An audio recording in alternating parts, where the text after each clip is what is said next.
사랑하는 식구님 여러분, 천승교회 식구이자 선문대학교 신학과 교수로 일하고 있는 황진수라고 합니다. 인사드리겠습니다.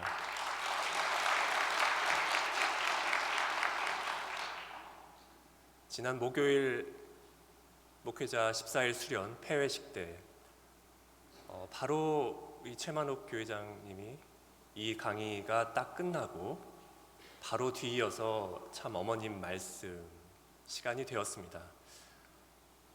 대교회장님께서 말씀하신 바대로 어머니께서 말씀 시간이 시작이 됐는데 바로 말씀을 주시지 않고 글쎄요, 한 15초, 20초 정도 됐을까요? 말씀을 시작하지 못하시고 호흡을 고르시면서 정성을 들이시다가 그 첫 마디로 이런 말씀을 주셨습니다. 얼마나 기다리고 기다려서 63년 만에 너희들을 만났구나.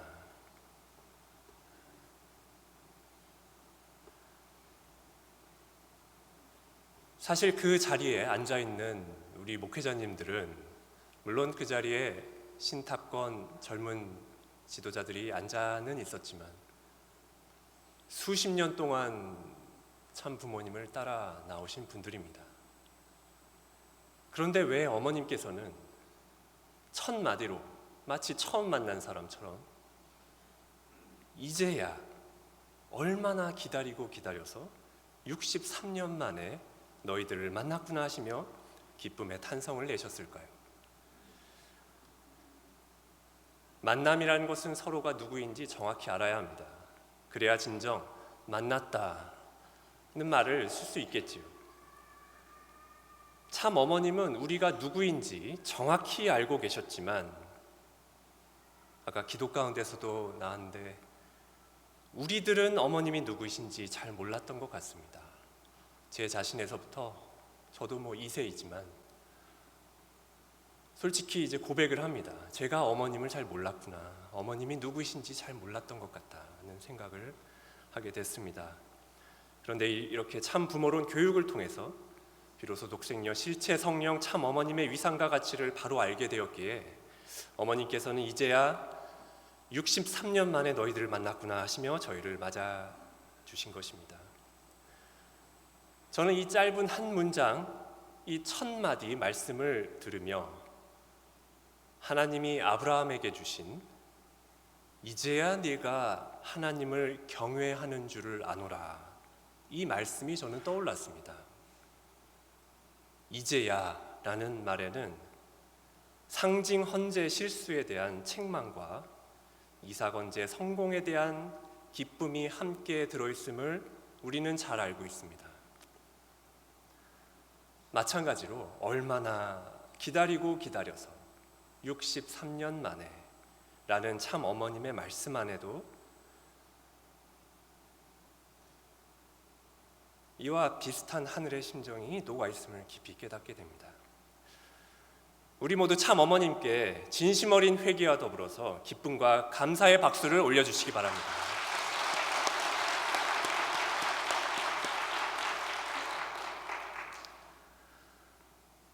오늘 강의대회 1등을 하신 우리 강원동의 최만옥 교회장님의 그 하늘 부모님 주제 영상을 잘 보았습니다. 제가 이 주제에 대해서 글을 쓰고 교육을 했기 때문에 오늘 이 자리에 세워주셨는데 최만옥 교회장님이 저보다 강의를 훨씬 잘해 주셨기 때문에 제가 그 강의 내용을 따로 반복할 필요는 없을 것 같습니다. 우리가 하나님이 하늘 부모님이시라는 것을 확실히 알았기 때문에 그것을 전제로 해서 오늘 시간에는 좀 심정적인 차원에서 하늘 부모님의 심정에 대해서 좀 말씀을 드리고자 합니다. 아까 강의 마지막 무렵에 최만옥 교회장님이 이제 그 육신의 어머니 사진을 이렇게 보여주시면서 좀 일찍 성화하셨기 때문에 그 어머니에 대한 그런 사랑을 많이 받을 수 있는 기회가 없었는데 이제 그 간증이 역사 속에 우리가 하늘 어머니를 직접 만나고 경험하고 그 심정을 체휼하지 못했던 어떤 그런 면과 일치되면서 우리에게 큰 감동을 주었습니다. 저는 이 점이 우리 하늘 부모님을 이해하고 모시는 데 있어서 매우 중요한 포인트라고 생각합니다. 머리로 논리적으로 이해하는 것도 중요하지만 하늘 부모님을, 특히 하늘 어머니를 심정적으로 체휼해야 합니다. 심정이 중요합니다. 그 다음에 원리적인 이해가 뒤따를 수 있을 것입니다. 하늘 부모님의 심정을 이해하려면 우리는 하늘 부모님의 관점에서 섭리 역사를 살펴볼 필요가 있습니다. 오늘은 인류 역사 속에서 우리가 체휼해야 할 하늘 부모님의 심정 4가지를 소개하고 그 심정을 상속받는 시간을 갖고자 합니다. 첫 번째는 인류의 탄생을 위해 해산의 수고를 해주신 하늘 어머니의 심정입니다. 하나님과 인간의 관계는 우리가 잘 알다시피 부모-자식 관계입니다. 하나님은 부모이시기 때문에 자식으로서 인간을 창조하셨습니다. 그런데 하나님을 가장 닮은 인간을 놓고 볼 때 인간은 어떻게 태어날 수 있습니까? 아버지와 어머니가 있어야 합니다. 오늘날 아무리 성의 질서가 무너지고 그런 성적인 관계를 묘사하는 수많은 그런 표현들이 있다 하더라도 인간 생명이 탄생하기 위해서는 아버지와 어머니가 있어야 한다는 사실은 만고불변의 창조 원칙입니다. 이 창조 원칙이 어디에서 온 것입니까? 그것은 하나님으로부터 온 것입니다. 하나님도 인간을 탄생케 하시려면 하늘 아버지만으로는 안 되고 하늘 어머니가 계셔야 하는 것입니다. 그런데 우리 식구님 여러분, 아기를 낳을 때 가장 수고하시는 분이 누구입니까? 출산의 수고는 어머니의 몫입니다. 아기의 생명을 구성하는 유전자는 아버지와 어머니 양쪽으로부터 50대 50 똑같이 받지만 아기가 엄마 뱃속에 있는 10개월 동안은 오롯이 어머니로부터 필요한 양분을 공급받아 태어나게 됩니다. 제 경우도 아이가 셋이 있습니다마는 아기 태어날 때 제가 한 일이라고는 옆에서 아내 손 잡아주고 기도해주는 정도였습니다. 그 힘든 고통을 감내하며 죽으림을 다해 아기를 낳은 장본인은 바로 제 아내, 아기의 어머니였습니다. 보통 아기를 낳을 때 산모도 죽으림을 다하지만 뱃속의 아기도 죽으림을 다해 나온다고 합니다. 그러기에 생명의 시작점에 그 무엇으로도 끊을 수 없는 혈통적인 인연이 산모와 자식 간에 생명을 걸고 성립하는 것입니다. 어머니와 아기가 정말 모든 것을 다해서 생명을 걸고 죽으림을 다해 모든 것을 투입함으로써 즉 생명을 걸었더니 새 생명이 탄생하는 놀라운 기적이 벌어지는 것입니다. 우리의 참 어머님께서는 의사가 강하게 만류함에도 불구하고 제왕절개를 4번이나 하시며 그야말로 목숨을 걸고 14명의 자녀를 낳으셨습니다. 그리고 더 나아가서 모든 축복 가정들을 중생, 즉 다시 낳아주시며 하늘 부모님의 자녀로 살아갈 수 있게 해주셨습니다. 우리의 왕엄마, 참 어머님의 놀라우신 은혜와 사랑 앞에 깊은 감사의 박수를 올려주시면 좋겠습니다.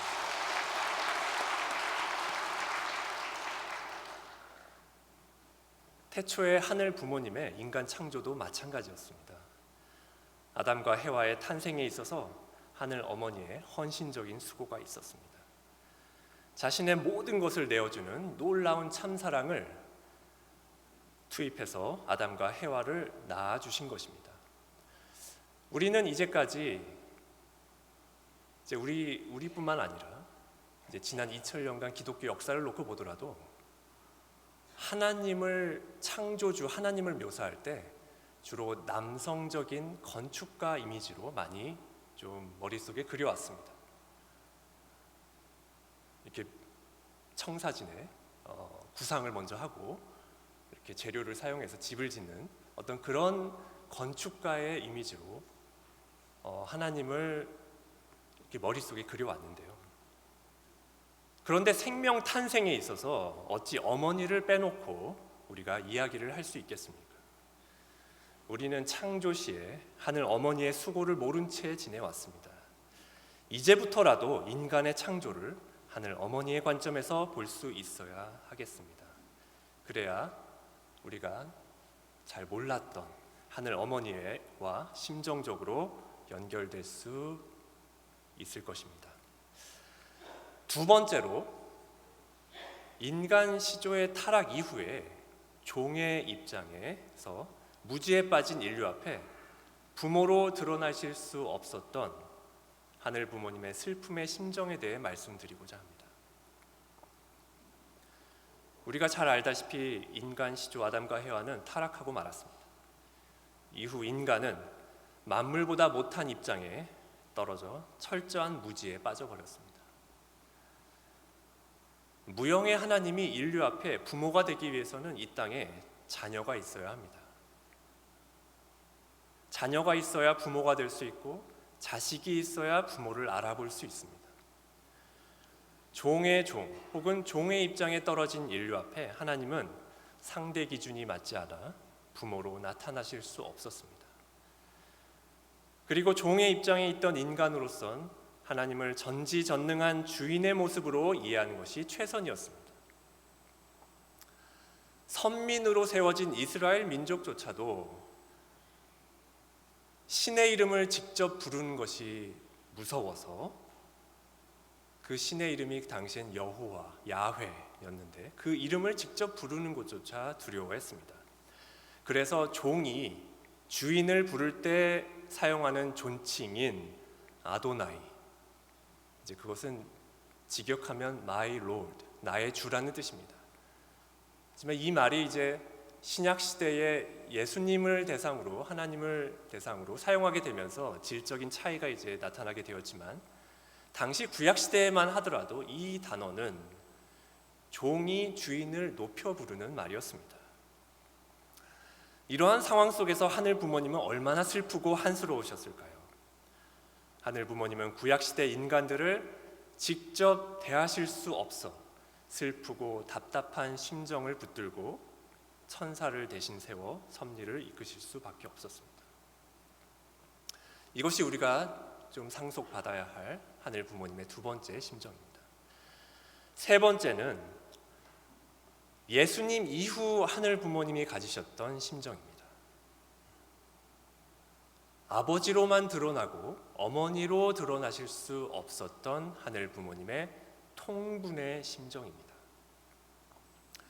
타락 이후에 4,000년이나 되는 엄청난 시간이 걸렸습니다. 그만큼 다시 그 혈통을 다시 찾아 세워서 하늘에 아들, 딸을 보내는 것이 얼마나 힘들었으면 4,000년이나 되는 오랜 시간이 걸렸습니다. 마침내 선민 이스라엘을 세워서 그 민족의 기대 위에 독생자 예수님이 탄생했습니다. 하나님의 첫사랑을 독차지할 수 있는 아들이 탄생해서 하나님을 아바, 즉 아버지로 고백하는 일성이 천주에 울려 퍼졌습니다. 마리아가 예수님을 태중에 가졌을 때 사가랴 가정을 둘러싼 당시 어찌할 수 없는 상황으로 성령으로 잉태했다고 알릴 수밖에 없었는데, 사실 하늘 어머니 성령이 독생자 예수님을 낳아주셨다라고 우리가 또 이해를 해보면 성령으로 잉태했다는 말이 완전히 틀린 말은 아닐 수도 있습니다. 무지에 빠진 인류가 무형의 하나님을 제대로 이해하기 위해서는 실체가 필요합니다. 예수님이 바로 그러한 실체로서 하늘 아버지의 실체, 즉 독생자로 이 땅에 오셔서 요한복음 14장 9절에 나를 본 자는 아버지를 보았거늘 이렇게 말씀하시며 자신을 통해 하늘 아버지를 우리에게 보여주셨습니다. 따라서 인류는 예수님을 통해 하늘 아버지를 드디어 만나게 되었습니다.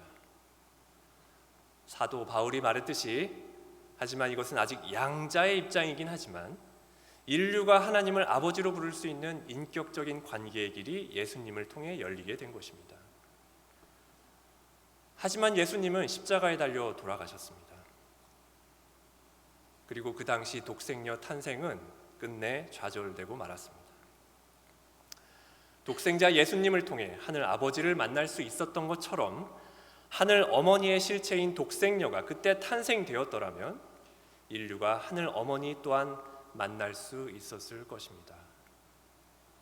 독생자 예수님을 통해 인류가 하늘 아버지를 만나고 신앙을 하게 된 것은 섭리적으로 큰 발전이요 기쁨이었겠지만, 독생녀 탄생이 좌절되어서 하늘 어머니를 여전히 모른 채 인류가 살아가게 된 것은 또 한편으론 큰 아픔이었습니다. 이것이 바로 우리가 체휼해야 할 하늘 부모님의 세 번째 심정이라고 생각합니다. 하늘 어머니로 드러나실 수 없었던 통분의 심정입니다. 이 점을 원리 원본에서는 이렇게 표현하고 있습니다. 지금까지 하나님 아버지뿐으로 어머님 없는 아버지로서 역사를 통하여 왔던 바를 사람은 알아야 한다. 어머니 없는 하나님 아버지였던 근본 뜻을 생각조차 못한 부모 잃은 자식을 볼 적에 아버지는 그 아픈 통분이야 말할 수 없었을 것이며, 그간 인생이 미해결적 그 고통이 역사를 통하여 나온 사실이었다. 그런 고로 하늘 아버지 어머님의 성립이 되어야만 자녀가 가정 조직 성사 시작할 수 있는 것이 목적이므로 성도나 하늘 사람은 이 한날을 길이 고대하여 왔던 바였다. 이렇게 원리 원본은 그 숨겨진 하늘 부모님의 심정을 이렇게 밝히고 있습니다.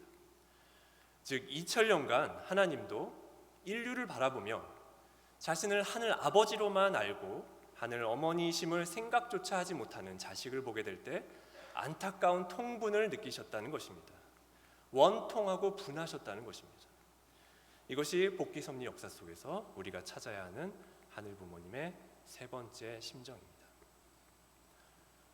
마지막으로 우리가 체휼해야 하는 하늘 부모님의 네 번째 심정은 바로 기쁨의 심정입니다.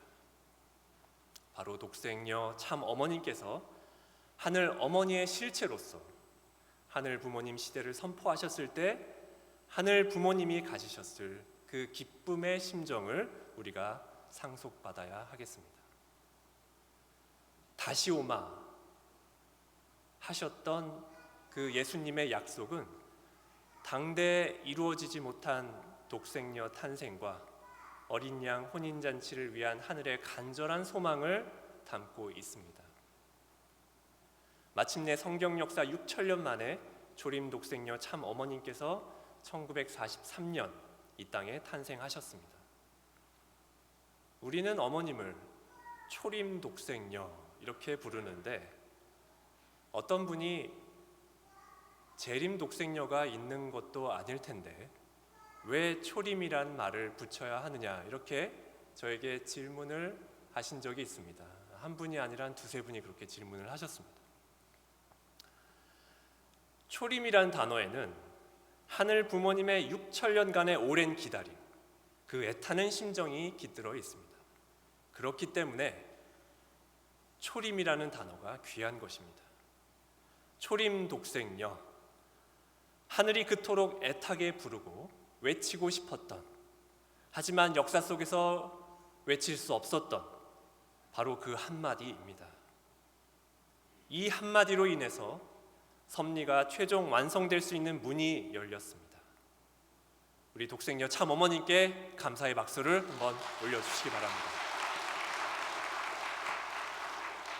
우리의 초림 독생녀 참 어머님을 통해 지난 역사 속 감추어진 하늘 어머니가 드러나게 되었고, 따라서 하늘 부모님을 이 땅 가운데 온전히 모실 수 있는 그 한때를 맞이할 수 있게 된 것입니다. 독생녀 참 어머님께서는 우리에게 하늘 어머니를 보여주셨습니다. 하나님이 아버지만이 아닌 하늘 부모님으로 계시다는 진리 중에 진리를 우리에게 선포해 주셨습니다. 우리는 다음 참 어머님 말씀을 훈독하면서 그 말씀 속에 계시는 하늘 부모님의 기쁨의 심정을 체휼해 보았으면 합니다. 나는 그동안 가려진 섭리의 진실을 말한다고 했습니다. 하늘 부모님에게는 하늘 아버지만 계시는 것이 아니라 하늘 어머니도 계십니다. 이 명칭은 하늘 어머니가 중심이 되어 세계 인류를 품고 낳아준다는 의미가 있습니다. 여러분은 일어나서 흥분해서 춤춰야 합니다. 언제 우리에게 이런 날이 왔는가? 어머님의 그 감격의 심정을, 그 하늘 부모님의 기쁨의 심정을 우리가 함께 상속받아야 하는 것입니다. 사랑하는 천원궁 천승교회 식구님 여러분, 저는 오늘 우리가 체휼해야 할 하늘 부모님의 심정 4가지를 말씀드렸습니다. 첫째, 인류 탄생을 위해 해산의 수고를 해주신 하늘 어머니의 심정. 둘째, 인간 시조 타락 이후 4천년간 부모로 드러나실 수 없었던 하늘 부모님의 슬픔의 심정.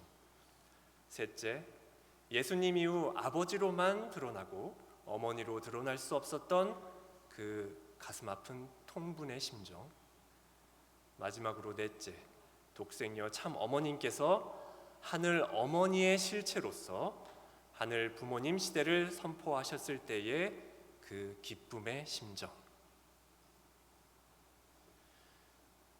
이와 같은 하늘 부모님의 4가지 심정을 상속받으면서 하늘 부모님과 천지인 참 부모님께 깊은 감사를 올리고 하늘 부모님의 지난날 슬픔과 고통에 대해서는 그 심정을 위로해 드릴 수 있는 성숙한 자녀의 모습이 되기를 간절히 소망합니다. 아주입니까? 감사합니다. 사랑하는 천원궁 천승교회 식구님 여러분, 처음에 우리가 훈독했던 이제야 네가 하나님을 경외하는 줄을 아노라. 얼마나 기다리고 기다려서 63년 만에 너희들을 만났구나. 저는 이 2가지 말씀을 함께 엮어서 깊이 묵상해 보시면서 그 안에서 참 어머님의 심정을 우리가 체휼할 수 있기를 바랍니다. 이 2가지 말씀 안에는 공통된 심정이 들어 있습니다. 지난 세월의 안타까움과 서러움도 있고,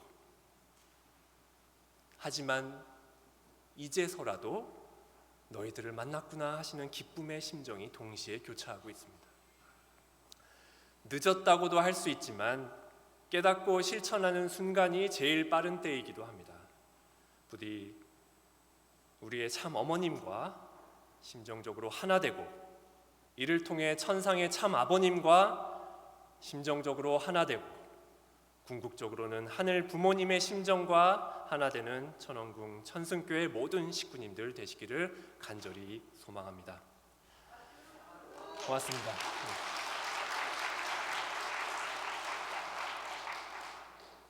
목요일 폐회식 때 참 어머니께서 한국이 세계 앞에 섭리의 종주국으로서 책임을 다하였다는 자리에 서면 좋겠다고 하셨습니다.